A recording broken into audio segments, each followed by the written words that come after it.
Part 1. You'll hear a man giving information to a group of new university students. First, you have some time to look at questions 1 to 5.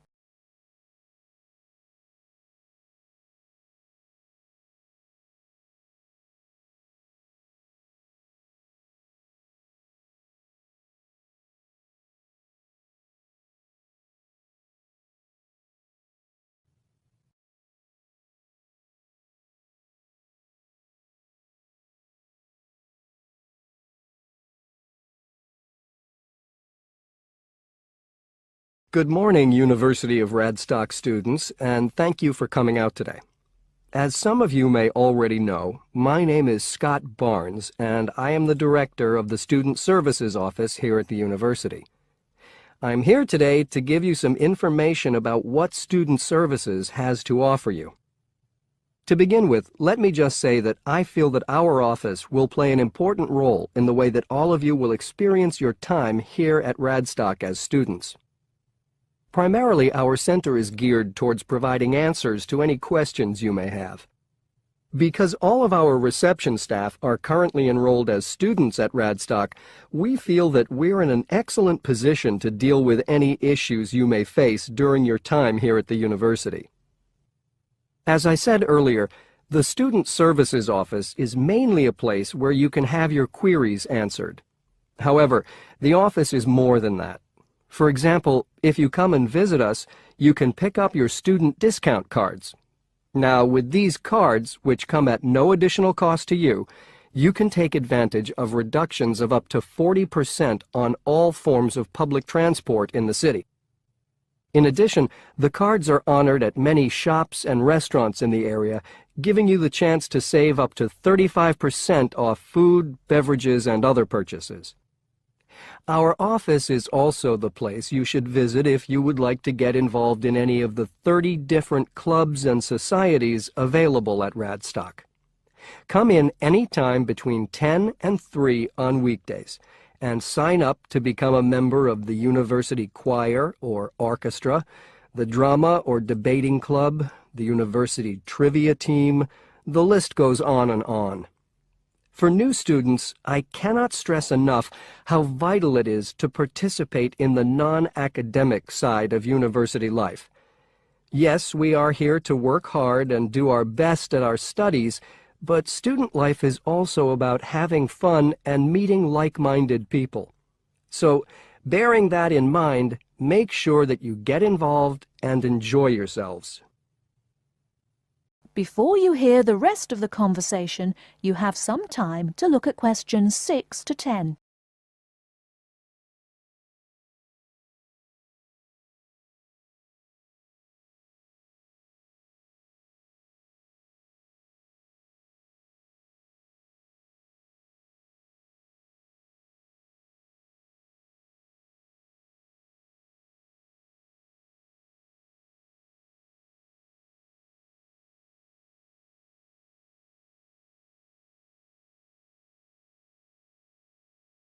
Now listen and answer questions 6 to 10. Moving along, I'd now like to talk to you about another very important service that our office provides, and that is counseling. I'm sure that you are all well aware that there are times in life when things can go wrong and times can get tough. We all have to endure difficult experiences, and these difficulties can be emotional or physical. Whatever the case may be, talking with an experienced counselor can help you through the trying times. The counseling service here at Radstock is staffed by counselors who are qualified to help you deal with problems ranging from homesickness and loneliness to eating difficulties and life changes. To see a counselor, we recommend that you first visit our drop-in center.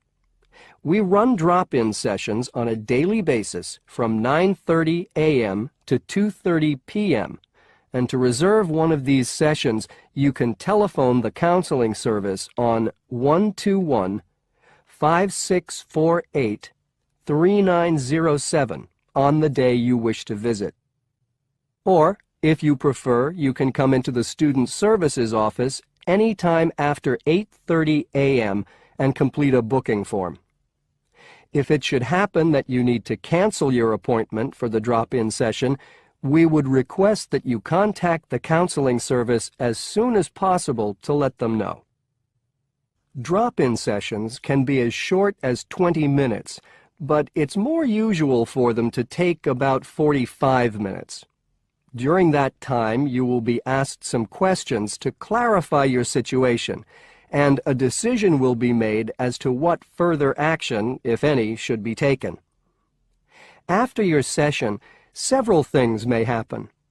Firstly, you may be referred to one of the university's counselors for further counseling, which normally consists of another 8 sessions. Secondly, you may be asked to visit another source of help within the university. Or finally, you may be referred to an external organization. Whatever course of action might be taken, you may rest assured that what goes on in these sessions is treated in strict confidence. I'd also like to mention that the counseling service runs numerous workshops on the campus every year. The focus of these workshops tends to be on personal development, and past topics have included motivation, self-identity, and impression management. There is no fee charged for these workshops, and if you require more information, feel free to contact us at stuser@acadia.co.uk. That is the end of part 1. You now have half a minute to check your answers.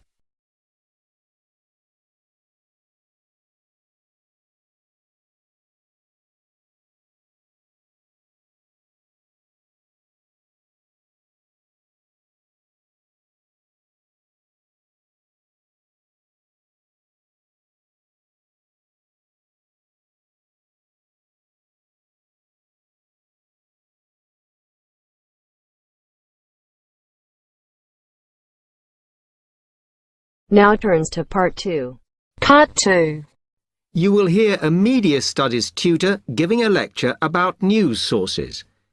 First, you have some time to look at questions 11 to 15.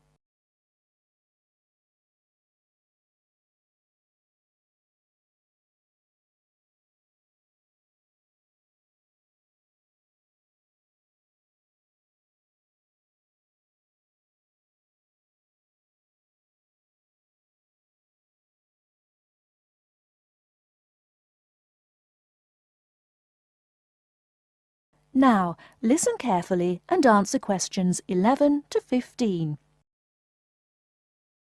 Okay, now many of you will have heard about the predicted death of newspapers, as people increasingly access the TV and the Internet for their news. Today, I want to look at the USA, which has very advanced news sources, to see if this is actually true.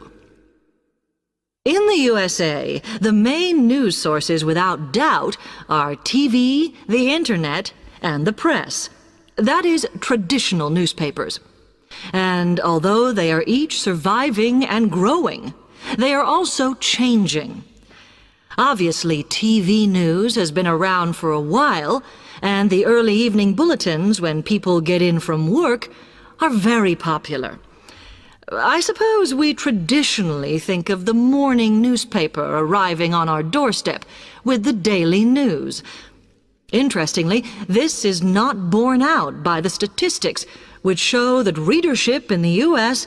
is much higher when people have time to relax, when they're not working, especially on Sundays. The Internet is also a popular weekend activity, but shows no variation with weekday access. So people are using the different sources in different ways. Interestingly, local radio has been hit less by the grip of quite strong local newspapers than by the Internet, which is seen to offer a better regional service. But just because the Internet is seen as the new force in news media does not mean it is dominant. Television has, of course, been global for a while, But now, technological changes, which have fueled the rise of online news, have also allowed newspapers to print and distribute editions across the world.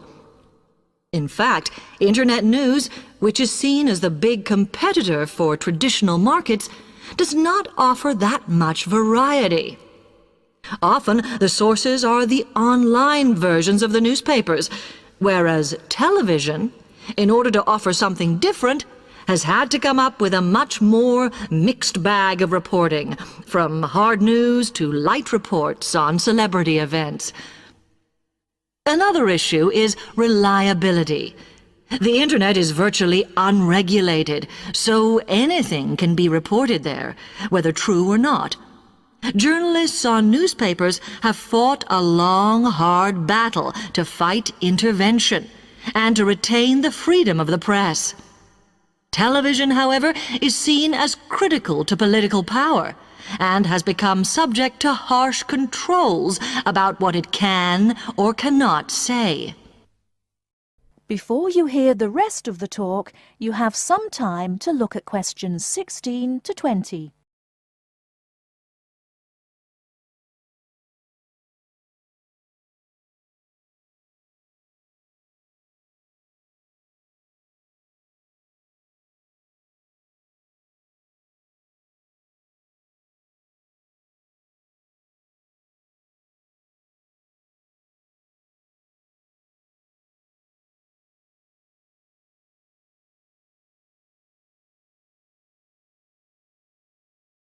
Now listen and answer questions 16 to 20. Now, one very critical factor in keeping newspapers alive and well in the USA has been their approach to advertising. Obviously, newspapers are heavily dependent on advertising revenue, and they have become more and more imaginative in what they offer, in order to make sure that advertisers use them and not other news sources. This has meant that, contrary to popular belief, newspapers now have a significantly higher profit margin than the rest of American industry. So, how have they managed to raise advertising revenue in this way? Well, they have put a lot of effort into developing and maintaining a very strong association with the retail trade.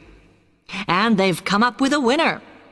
A critical tool in their sales plan has been suggesting that the adverts they run can have vouchers.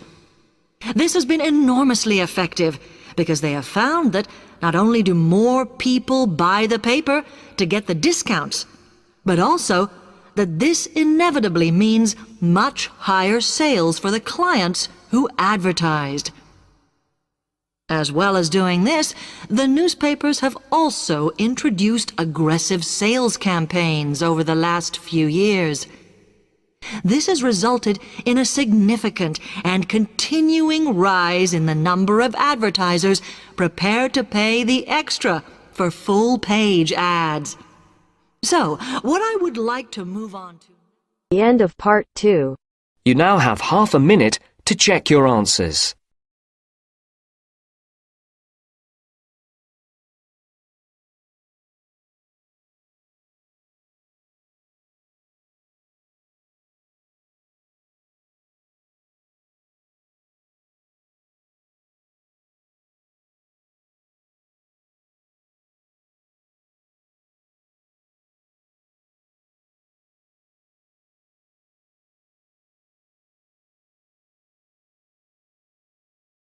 Now turns to part 3.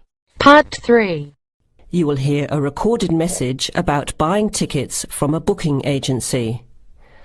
First, you have some time to look at questions 21 to 25.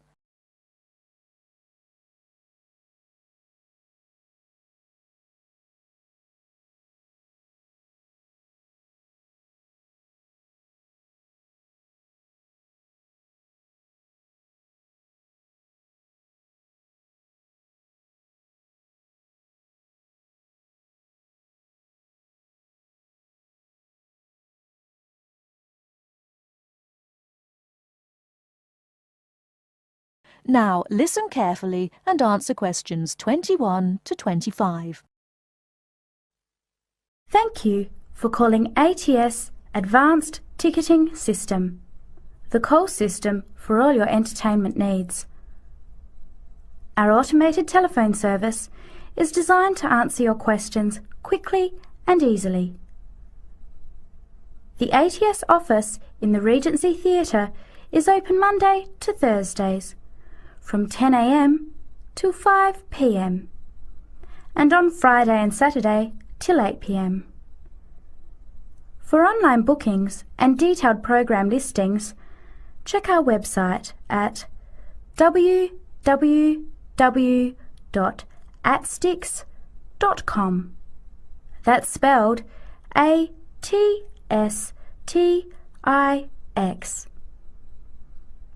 Please listen to the choices available. You may press your choice as soon as you hear it to get more information. For sporting events, including the Western International Tennis Classic, press 1. For the Formula 1 Grand Prix, press 2. For classical music, including the upcoming Philharmonic Orchestra series, press 3. For theatre and dance, press 4. For other inquiries, please hold the line. Before you hear the rest of the talk, you have some time to look at questions 26 to 30.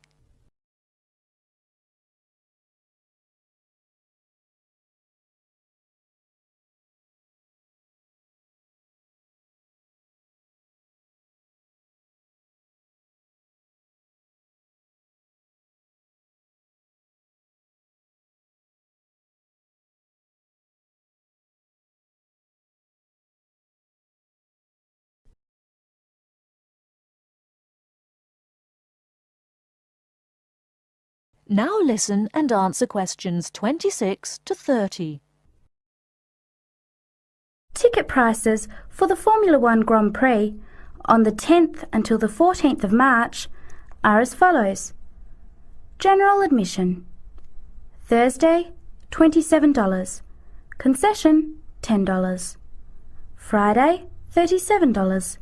Concession, $15. Saturday, $55. Concession, $35. Sunday, $70. Concession, $65. Concession rates apply to children under 14 and to students, seniors and pensioners on presentation of a valid card. Grandstand seating. 4-day tickets covering the 6 main grandstands cost $299. However, pit straight tickets are $350 and seats at the chicane cost $450 each. Children under 3 are admitted free to the general admissions area, and children under 14 are eligible for concession prices. Gates open at 8 a.m. Thursday and Friday and 7:30 Saturday and Sunday. Events begin at 9 o'clock. Alcohol, ice boxes, cans, bottles and animals are not allowed on site. There are no refunds or exchanges. On each ticket, a $2.50 booking fee applies. To make a booking, you must have a valid credit card. To listen again, press 1. To make a booking or to talk to a ticket agent, press 2. Your call is in our queue. You can expect to wait about 3 minutes. That is the end of part 3. You now have half a minute to check your answers.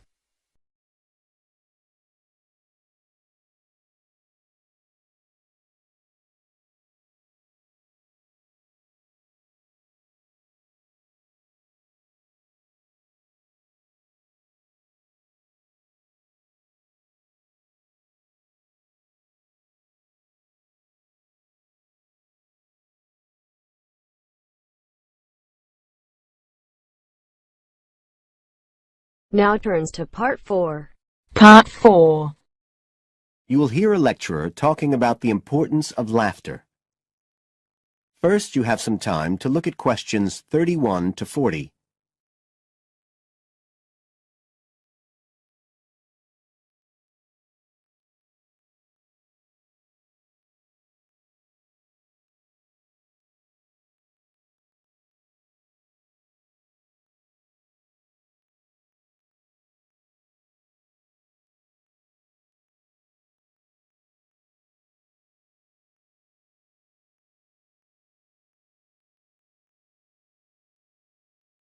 Now listen carefully and answer questions 31 to 40. Good afternoon, everybody. And in our second talk on social psychology, I want to look at the role of laughter in our lives, something that usually gets everyone smiling from the start. So, first of all, I'll start by looking at the actual nature of laughter. Well, when someone laughs, you've got movement of the muscles of the face and the chest, and you've got sound formed when the air's forced out of the body as part of this process. So we're talking about a physical activity. But obviously other things are involved as well, and this is where it gets more complicated.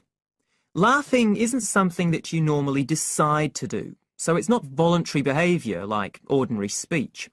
Instead, it's regulated by our instincts, rather like the singing of a bird or the roaring of a lion. And once you start to laugh, it can be quite hard to stop. That's not always under your conscious control either. But why do we laugh? Because we find something funny, most of us would say. But in fact, it appears that laughter has little to do with jokes or funny stories. Only about 10% of laughter is caused by things like that. One suggestion is that human laughter may have originally started out as a shared response to signal relief at the passing of danger. And it's true that even these days, laughter's rarely an activity carried out by an individual on his or her own. In fact, people are 30 times more likely to laugh when they're with other people than when they're completely alone. Laughter still seems to be a kind of social signal. It occurs when people are in a group and they're comfortable with one another. And it seems likely that laughter can result in the creation of bonds between the people in the group. And it's precisely because of this social aspect of laughter that people like public speakers and politicians often try to get their audience to laugh. It encourages their listeners to trust them and to connect with them. But this kind of thing, controlling the laughter of a group that is, indicates that there's a link between laughter and power, and this is supported by several studies that indicate that bosses use humour more than their employees. And research has also shown that female listeners are likely to laugh much more if the speaker is male, so it appears that there are gender issues associated with how much we laugh. I should also point out that laughter can be used as a negative signal as well as a positive one. I think we've all probably seen evidence of a group using laughter to exclude someone, to emphasise that they are not accepted. So it's not always a positive type of behaviour either. So what all this goes to show is that laughter is a very, very complex issue.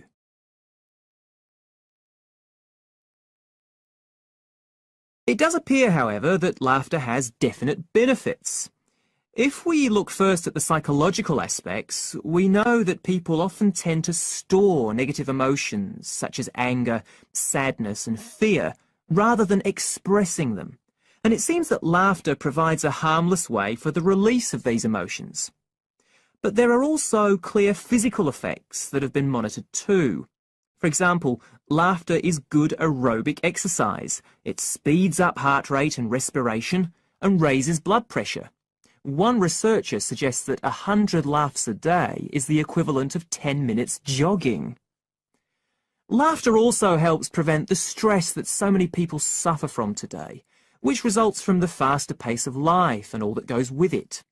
It does this by reducing the levels of hormones in the blood which are caused by stress.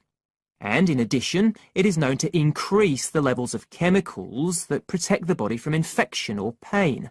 And so it helps to boost the immune system. One interesting study showed that people who had had surgical operations asked for fewer painkillers if they'd been viewing comic films. In fact, research has even shown that the quality of dreams can be positively affected by laughter. A good laugh 10 minutes before going to sleep can prevent you from having bad dreams and give a much more pleasant and restorative night's sleep. So there's now little argument that finding things funny and enjoying a good laugh is extremely beneficial to us all. What we need to consider now are the ways in which laughter can be used as a treatment for people who... That is the end of part 4. You now have half a minute to check your answers.